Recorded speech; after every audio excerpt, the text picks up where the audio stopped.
So, there are industry standards. There are corporations that have set industry standards. And so, we want to applaud them while simultaneously putting the pressure on these other corporations that, act like they can't do anything, but we know that they can do a lot.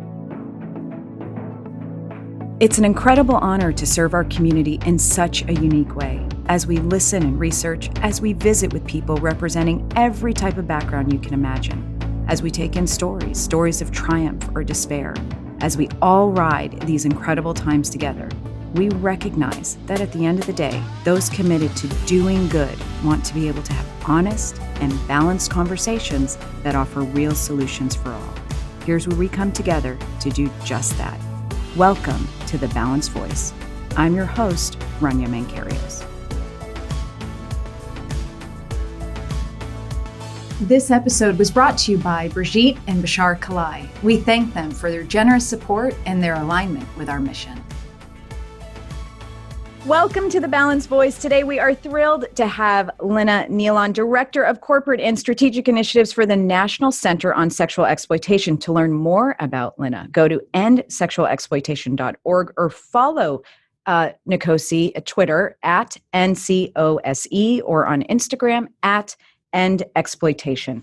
Lina, thank you so much for being with us today. Thank you so much for having me, Rania, and for shining a light on these issues. We really wanted to talk to you because sexual exploitation, human trafficking has in the last, I would say 5-6 years, become like a national hot topic. Everybody's talking about it and people want to get involved. But with that, there's a lot of misinformation. So what I love about what you're doing is you're tackling some of these big bucket items that people really, really care about, but don't fully understand. So I'm so excited to talk to you about like corporate involvement in sexual exploitation. We're going to look at laws. We're going to look at the buyers. We're going to look at legislation that you're working on and share a little bit about your story. So let's dive in. So you spearhead NCOSE's campaign to hold corporations accountable for profiting from sexual exploitation. Okay, I can't even imagine what this actually means, but can you paint like the larger landscape for us? What does this really mean? Right.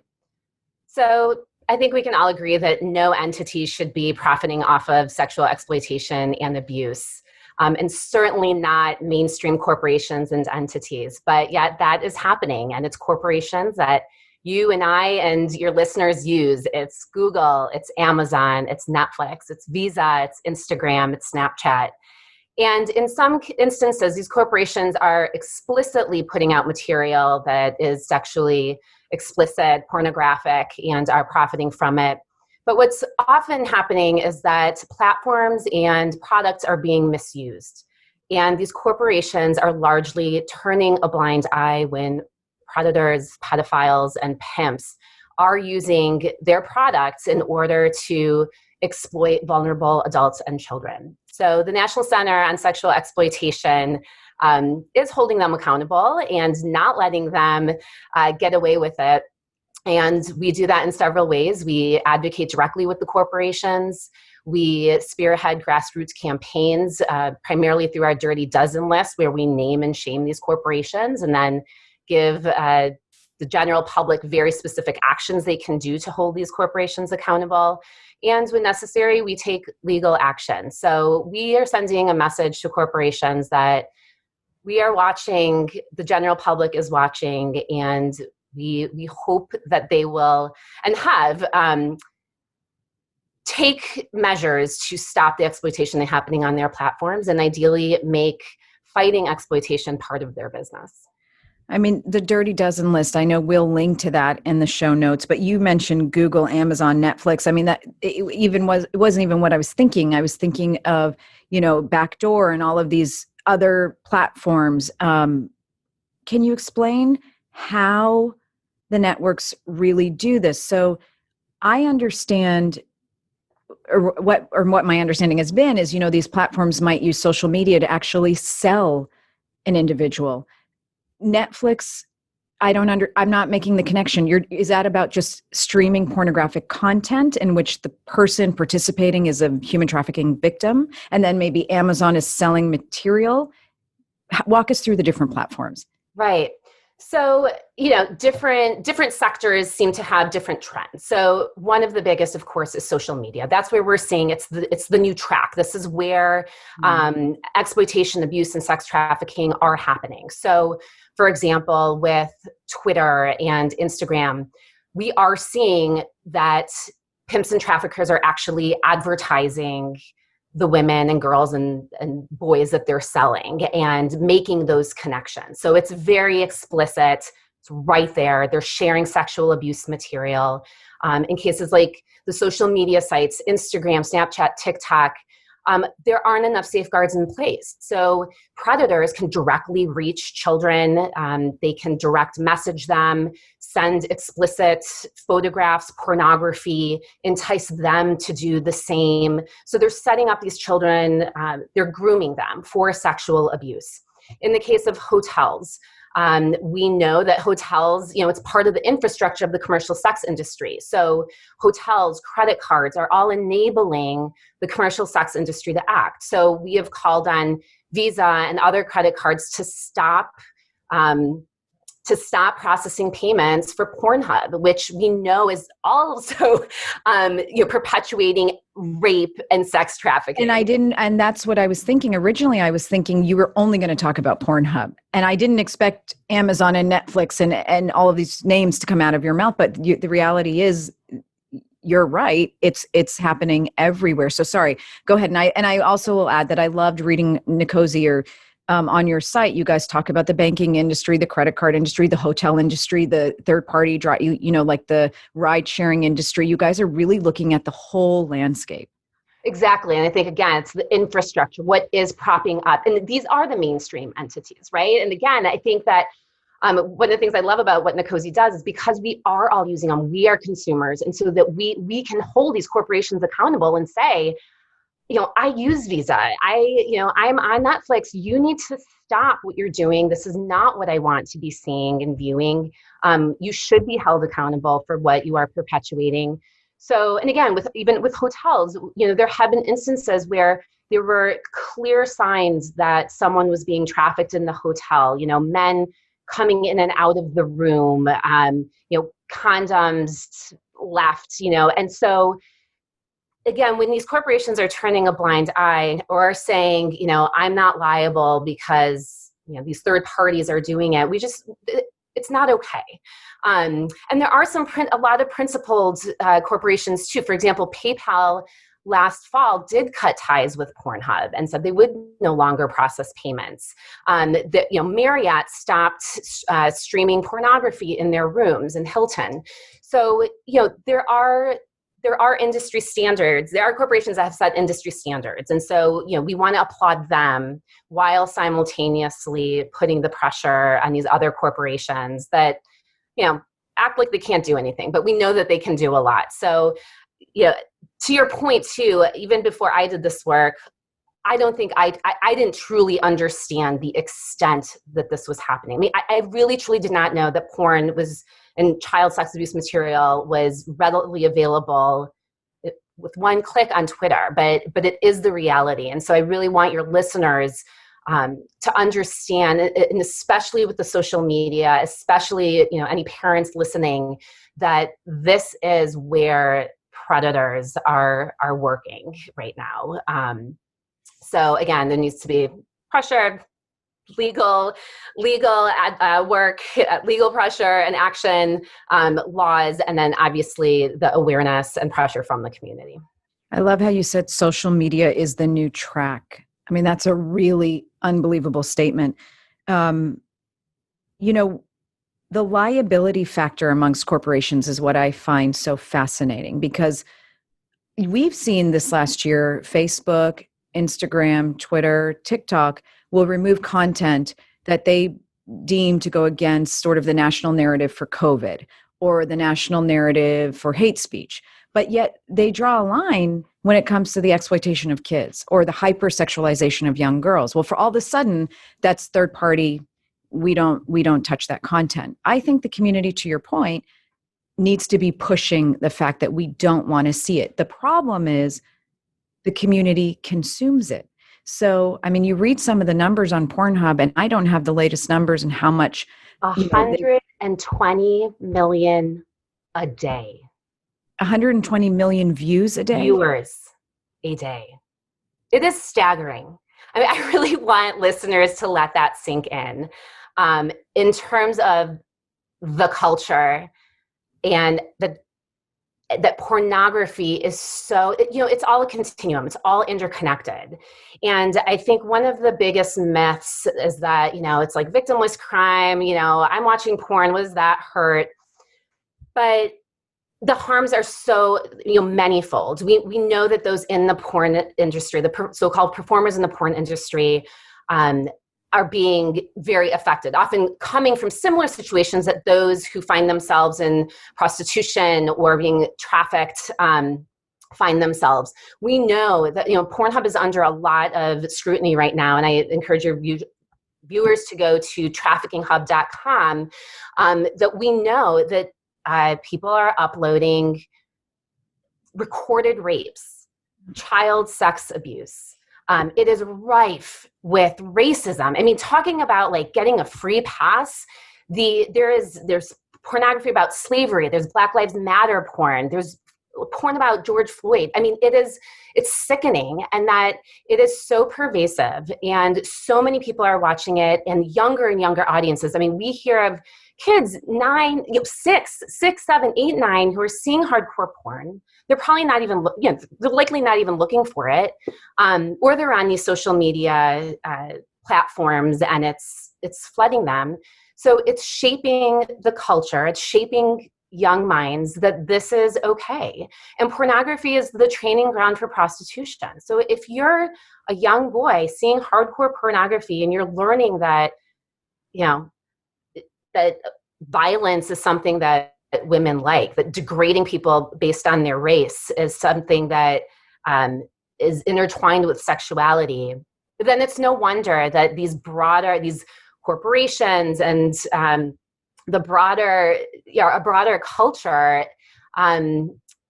is pornifying. And that, buying sex then does seem like a victimless crime, because you're only watching porn, right? You're not buying a human being, but in fact, you are, and you're putting money into the pockets of the pornographers and the pimps when you're participating in this type of exploitation. And then I'll even paint a different scenario. I was meeting with somebody, actually just a woman that I adore. She lives in New York, and we were talking about the staggering number of young college boys that suffer from erectile dysfunction. And I said, what are you talking about? She said, well, think about it. They've been consuming pornography from the age of 9, 10 years old, and it's become hardcore pornography by the time they're 18 years old and in college, that the normal relationship setting does nothing for them. And so they actually have erectile dysfunction. They're taking medicine to actually just normally be with their partner. I mean, for those of us with daughters, like, that's just not at all the culture we want our girls to be raised in or to interface with when they start, meeting people later in life. So this is very pervasive, and it's having actual consequences. This, not too long ago, Amazon, there was, social media discussion about Amazon and the sale of sex dolls. And I thought, okay, this is interesting. Is this real? And yes, it's real. And it's like, it's very uncomfortable to Google sex dolls on Amazon, but it's real. And, they're for sale anywhere from $600 to $2,000. But what I was interested in was the one, that it's there, but two, like the imagery, and you have dolls that look young. Oh, there's child sex dolls that are being sold. At Wish is one of the corporations that's on our Dirty Dozen list for 2020 for selling child sex dolls. There's actually, we just received, there's interest in some legislators too to make it illegal to ship child sex dolls into the US. In Australia, that's already illegal. And so, it's pervasive. It's everywhere.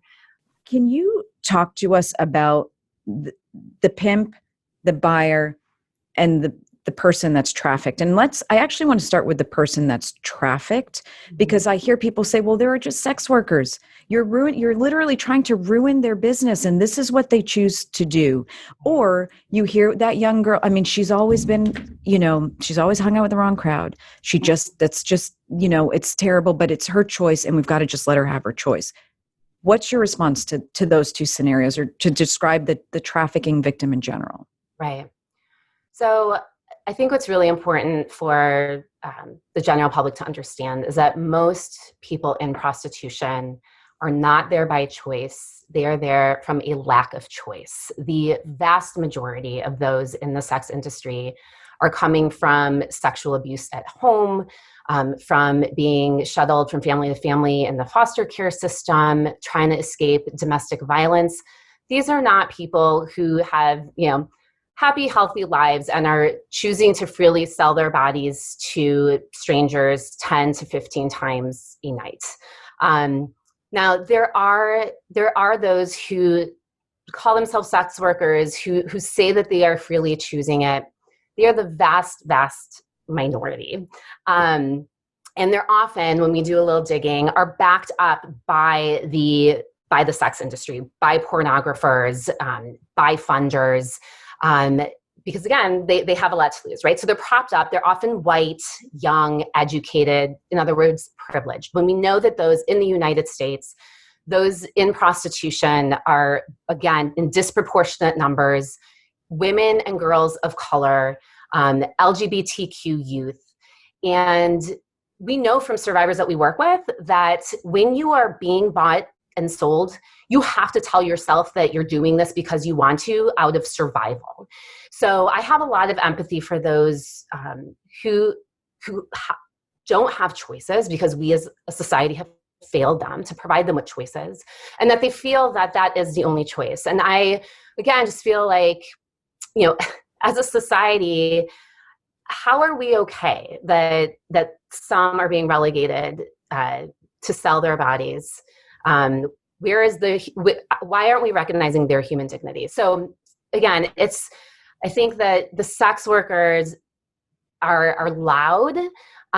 It's often, if you dig a little further, you can see that, again, they're not necessarily speaking from their own accord, or there's others behind them, and that really vast majority, I mean, like always around 89, 92%, if you ask prostituted people, if you could leave, would you? And actually, I'll share, I interviewed sex buyers for a study we were doing, and one sex buyer said, I guess if you jump out of a burning building, you can say someone chose to do that, but is it a choice at all? And to me, that just says it all. Talk about the buyer. So again, victims largely, the majority, women and girls of color, LGBTQ youth, coming from poverty and abuse. Study after study shows us that sex buyers in the United States are men, are white, are educated, and have partners. They make an average of $100,000 or more. If online buyers, and again, most of purchasing sex is moving online, are up to 85% white. These are not men in trench coats or creepy guys in basements. These are men you and I know, and 20% of U.S. men have admitted to purchasing sex. 20%. So statistically speaking, I probably know several buyers. You probably know several buyers. Everybody probably knows buyers, and certainly potential future buyers. So, when you look, this is a racial justice issue too. When you're looking at the fact that it's largely white men purchasing women and girls of color, those who are on the margins of society, I want to emphasize that to me, this is a racial justice issue. And by and large, these men are getting away with it. They are not being held accountable. They're not being arrested. In part because they are seen as upstanding citizens, because by all accounts, they seem to be. So, and they're buying, I say that sex buying has little to do with sex and everything to do with power. And this is the powerful and the privileged taking advantage of the vulnerable. And we're going to talk about the laws in a second around the buyers, because I actually 100% believe what you just said. There's been little to no punishment when it comes to the buyers. And when you paint the scenario of the girl that's being sold 10 to 15 times a day, let's just obviously remind people that she's not pocketing cash there. You know, it's all going to her pimp. So talk to us about the pimp. Who are these pimps? So again, it varies, but I'm glad you say pimps, because again, for most people, I think there's the image of, from Taken, or like the Russian mob and the Colombian drug cartels, which absolutely are, large systems of international sex trafficking. But in the U.S., pimps often fall. Pimps are traffickers. If you look at the federal definition of trafficking, severe forms of trafficking, it's force, fraud, and coercion. And that's how pimps operate. They, in the US, it's a lot, the pimps will befriend vulnerable adults and children. It's called like the boyfriend pimp. They first have them fall in love, treat them really well. It's the first time that maybe this girl is receiving positive attention, or especially from a male, and then 6 months in, it's, oh, baby, you need to, have sex with these guys so that we could have more money. It's much more, there's a lot of mental coercion and psychological control. It's not, again, kids chained in basements. And we do know that there's about 5% of those cases are what people think of when they think of trafficking, of like the chains and the cages. Most of it is this relational exploitation. It could be familial. That is very often too, again, parents, grandparents, uncles selling children or selling their wife, their partner, to bring in money. So the picture is more complex, and I think different than what most people envision when we're talking about sex trafficking.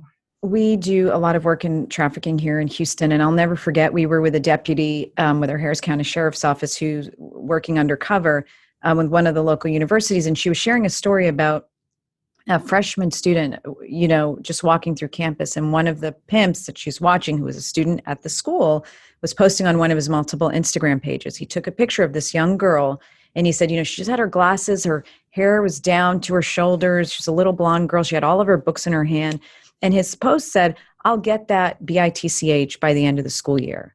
Wow. And it just painted,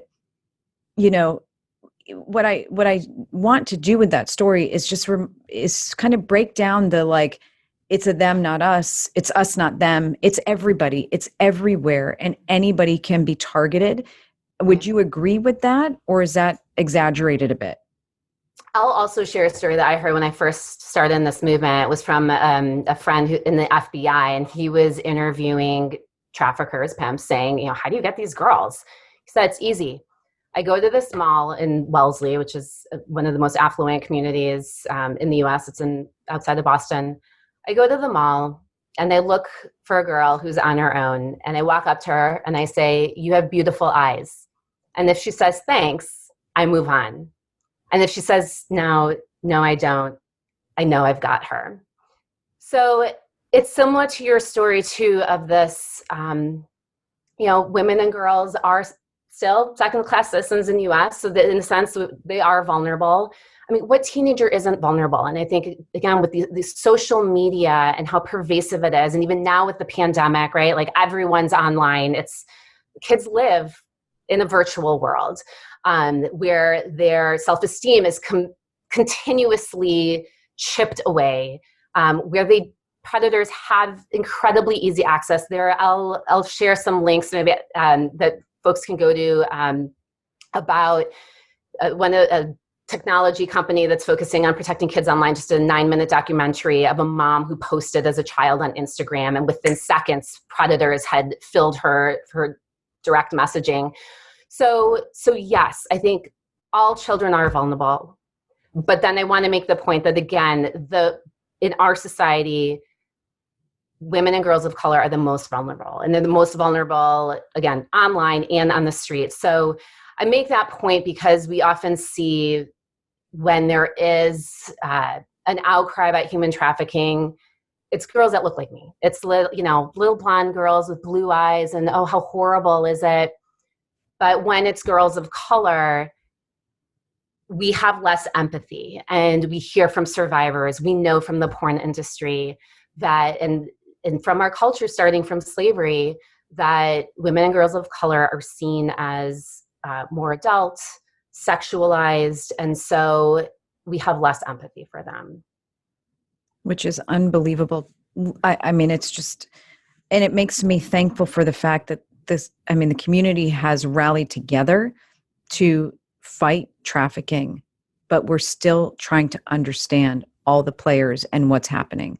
And so one of the things we've been really surprised to see here in Houston, we have a track here where you'll see prostitutes walk up and down the track, and everyone will call and say, I don't understand.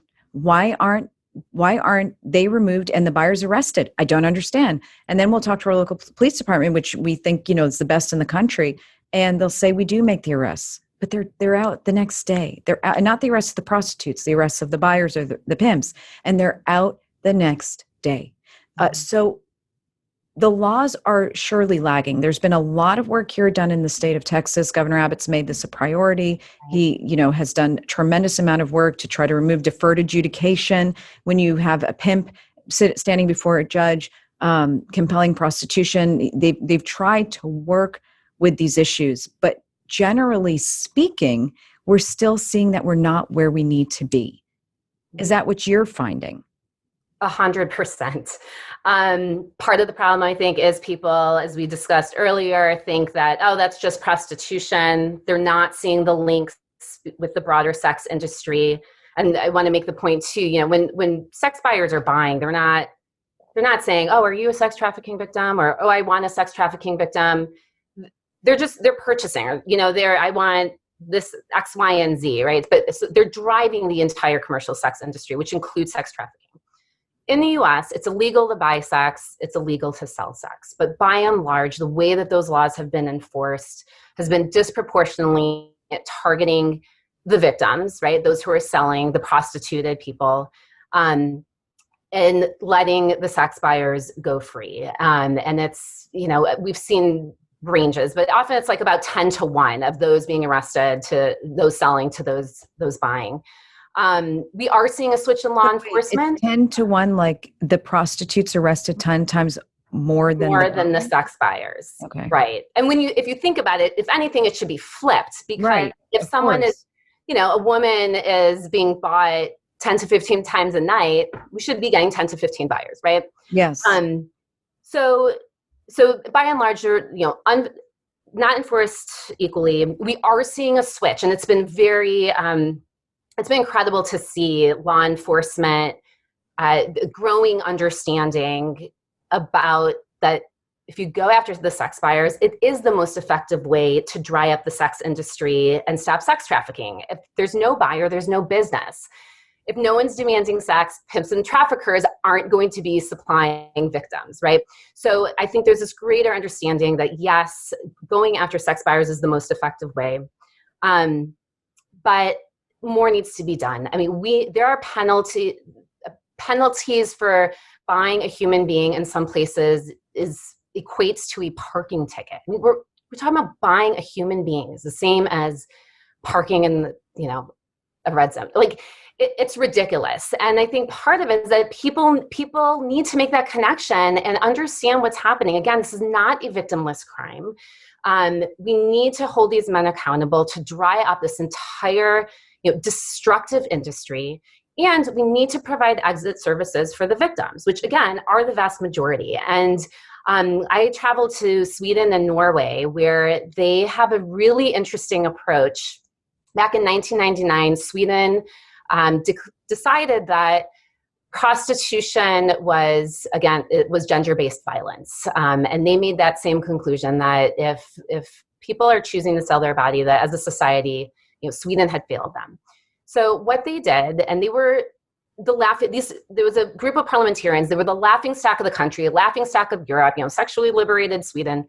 They left selling sex legal, and they made buying sex illegal. And what happened was that, and this was an unintended consequence, that in a few years, in about 5 years, that the international sex trafficking almost was gone. Like there were detectives who would say, we have tapped into traffickers' lines, and they're saying, don't go to Sweden, it's high risk, low reward. And they were estimating like 200 to 400 women being brought into Sweden, whereas in neighboring Finland, it was 15 to 17,000. So it just decimated the market. Sweden simultaneously created, had a welfare system to help those in prostitution get job training and services that they needed. But what I found really fascinating too is that this, laws help shape culture and signal, signal to society, what isn't right. And in about 10 years, that the culture changed, that Swedish men are consistently the least likely to purchase sex. Now everybody applauds this law in Sweden. When I was in Sweden, I would sit in the parks and in the squares, and I would chat up Swedish men, especially young men, because I was curious, like, do they even know this law exists? And they did, and they were very proud of it. So I would love to see the U.S. shifting towards, some people call it the abolitionist model, the equality model, the Swedish model, but targeting those who always have a choice, holding them accountable, and providing the exit services to those who are most vulnerable. Lina, you were the leading architect of the Cities Empowered Against Sexual Exploitation, a collaboration between 12 major U.S. cities, measurably decreasing the demand in their communities, and founder, co-chair of the World Without Exploitation Coalition. You're working really hard. You've been for a long time to transform cultural norms, and I think that's the basis of what you're saying behind legislation. So what legislation is out there now that we should be watching, we should be pushing for as community members who want to help? How can we help constructively? Thank you for asking that question. So right now, the most significant legislation at the federal level is called the Earn It Act. And this holds corporations accountable for the child sex abuse material that is on their platform. So we were speaking earlier how they have been turning a blind eye. They say that they can't really do anything. This legislation would change that and allow survivors that have been exploited through these platforms to bring federal civil suits or state criminal and civil suit against these corporations. So it passed the Senate Judiciary unanimously, which almost never happens. It's a bipartisan bill, and will be on the floor of the Senate, we hope soon, and really are optimistic that it will pass into law in 2020. So I really encourage listeners to speak to their senators, tell them, ask them to support the Earn It Act. If they haven't, if they're not sponsoring, ask them to sponsor. If they're already sponsors, ask them, who else to reach out to. But right now, that is the most significant bill that is before Congress that could have a major impact, given how much exploitation is happening on these platforms, and not letting them just let it continue to flourish. And I think the greatest way to get these platforms to change is linking this to some financial liability or of some sort, to hold them responsible somehow, because they can control the content. We've seen it through COVID. We've seen it this whole year. They remove stuff they deem hateful. They can remove stuff that they deem to be abusive, especially towards children. And I'll say locally, in your local areas, look at the laws in your state. People are surprised here when they came to learn that a pimp could be arrested, a buyer could be arrested, and could actually just be released by the judge. The DA could choose not to press charges. People didn't even understand that was possible, and it is. So look into your local laws where you are, regardless of what state you are in. Lina, you are a mom, and you yourself are a survivor, and you talk about this in your bio. Do you share your story, and will you share a little bit of your story with us? So I share that I'm a survivor. I usually don't share my story that I share more personally. And for a long time, I didn't disclose I was a survivor publicly. And I just felt like it wasn't the right time. I was having starting a family.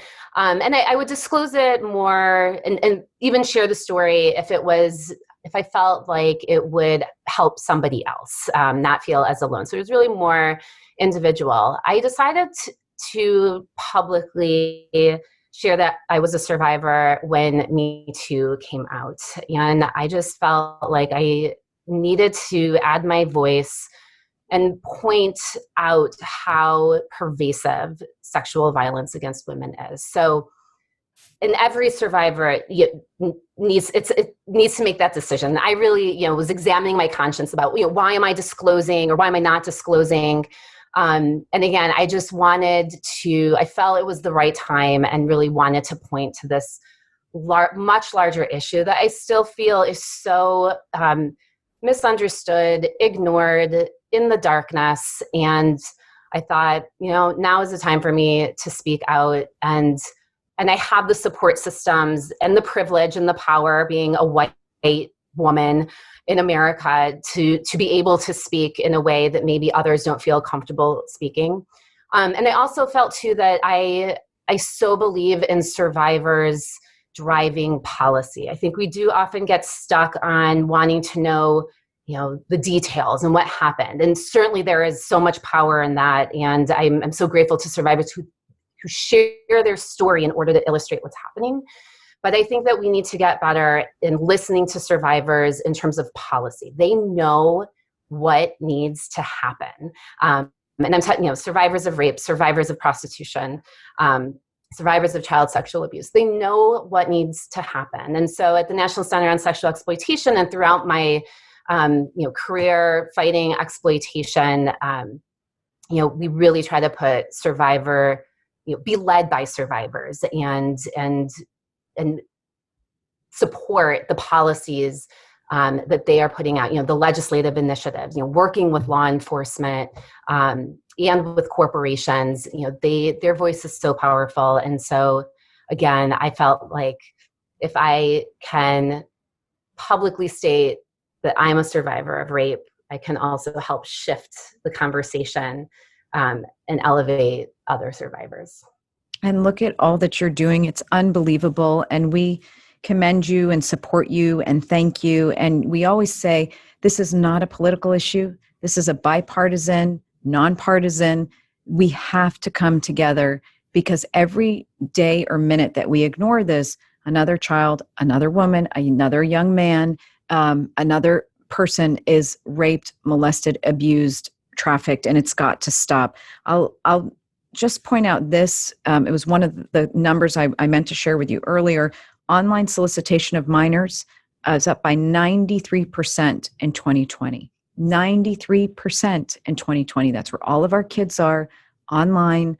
And the online solicitation of minors is up by 93%. The work you're doing every day is to ensure that that's no longer possible. And I don't know a person in this world with a beating heart that wouldn't want to support you and what you're doing. So we just thank you so much for this conversation and for being on The Balanced Voice.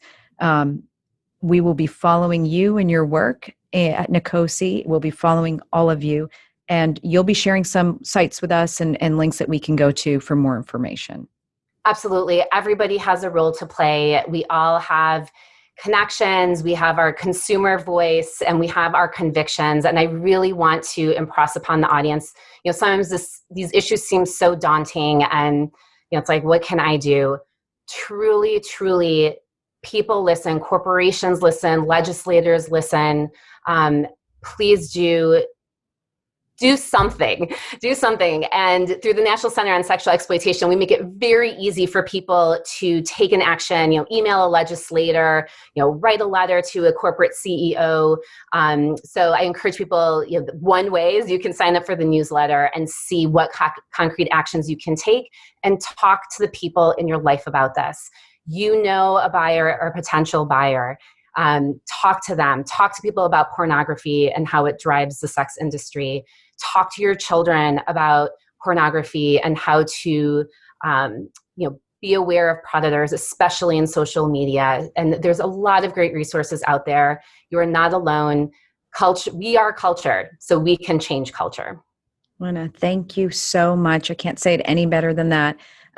Thank you for being our guest, and we look forward to working with you more this year. We wish you guys all the best in health and safety. Thank you again. Thank you so much.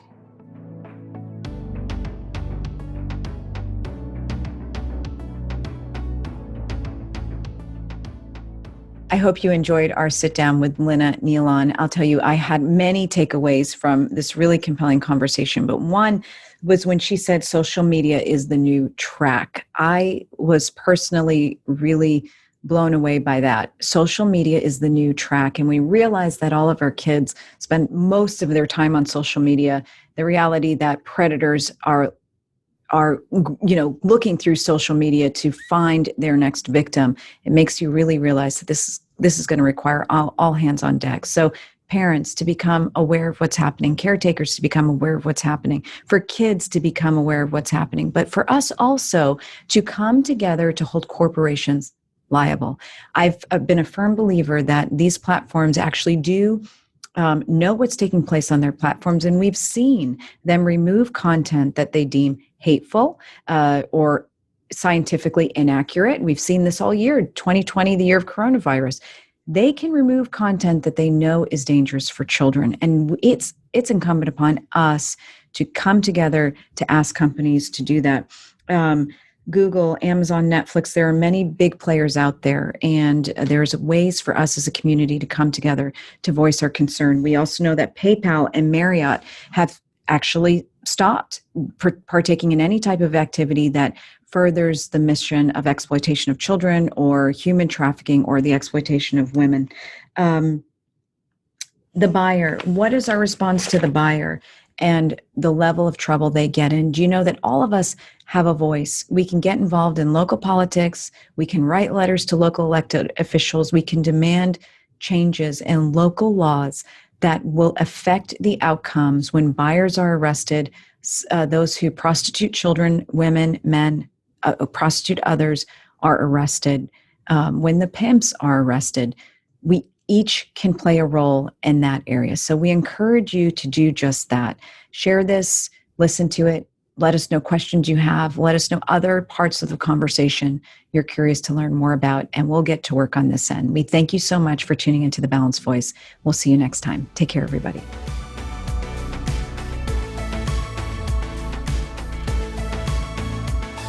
If you missed anything from the show, check out the show notes at thebalancedvoicepodcast.com. This episode was edited and mixed by the team at Real News PR. Our executive producer is Sydney Zeiker. Our advising producer is Katie Myers. Our media and quality assurance director is Tanya Cruz. And finally, our creative design director is Elizabeth McChesney. To find out more information about Crime Stoppers of Houston or to get involved with our prevention programming, please visit us at crime-stoppers.org. You can find us on Instagram at The Balanced Voice Podcast, and you can find me online at The Rania Report.